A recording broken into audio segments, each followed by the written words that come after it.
Mira besimtar të krishterë në mbar vendin kremtuan festën e Pashkës me mesha që u mbajtën në të gjitha kishat ortodokse dhe ato katolike në vendin tonë. Në Lezhë me qirin të lutjes në duar që simbolizojnë dritën e përjetshme, qindra besimtarë u bashkuan meshës së shenjtë që simbolizon ringjalljen e Jezu Krishtit, e cila u mbajt në katedralin e Shën Nikollit. Rituali i cili zgjati deri në mesnatën e së shtunës, u drejtua nga i peshkvi i dioqezës së Lezhës, Monsignor Ottavio Vitale, i cili në fjalën e tij para besimtarëve duke u referuar simbolikës së festës së Pashkëve, tha: "Kjo është na që shpëton mbi tokë besimtarët dhe Jezu Krishtin nga mëkati dhe korrupsioni i botës." E këtë natë njeriu bën një kalim të trefiqtë, nga mëkati dhe vdekja në shenjtërinë e jetës, nga armësia në besëridhjen e re dhe të amëshuar me hymë, nga ndarja në bashkimin ndërpersonal.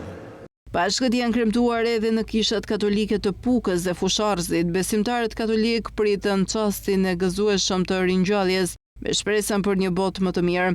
Famullitarët e kishës katolike në këtë zonë, Dom Zef Marku dhe frat Andreas Walterman, u ndalën te bota e trazuar në të cilën jetojmë, duke i ftuar besimtarët të jetojnë sipas shembullit të Krishtit si e vetmja mënyrë për të arritur faljen dhe paqen. Besimtarët ortodoks gjirokastrit kanë kremtuar mbrëmjen e dieshme duke u gdhirë dita e sotme me ringjalljen e Krishtit. Katedrali e ngjalljes së Krishtit ka mbledhur me qindra besimtarë duke uruar njëri tjetrin: "Krishti u ngjall." Këmbana e kishës ka tingëlluar fort në momentin kur akrepat e orës shënuan ardhjen e ditës së re dhe simbolikisht ringjalljen e Krishtit.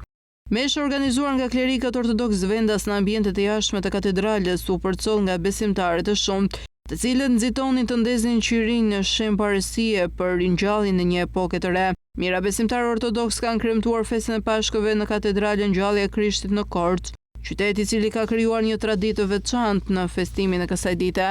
Mesha u drejtua nga Ad Ilia Kotnani, i cili në mesnat njoftoi ringjalljen e Krishtit në tingujt e këmbanave, ndezjen e qirinve, me dritën e shpresës me fjalët "Krishti u ngjall, vërtet u ngjall." Pesha e Pashkëve është kremtuar edhe në kishën e Shën Gjergjit në Fier, mesnata që shënoi edhe ringjalljen e Krishtit, kulmoi në sheshin jashtë oborrit të kishës, ku të gjithë besimtarët ndriçuan qyteti me dritën e Zotit me qirin në duar.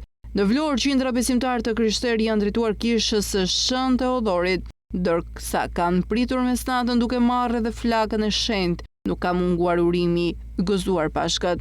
Pashka është kremtuar edhe në Berat, Lushnjë, Elbasan, Gjirokastër e Sarand. Këtë vit, Pashka përkon në të njëjtën ditë si për besimtarët katolik edhe besimtarët ortodoks.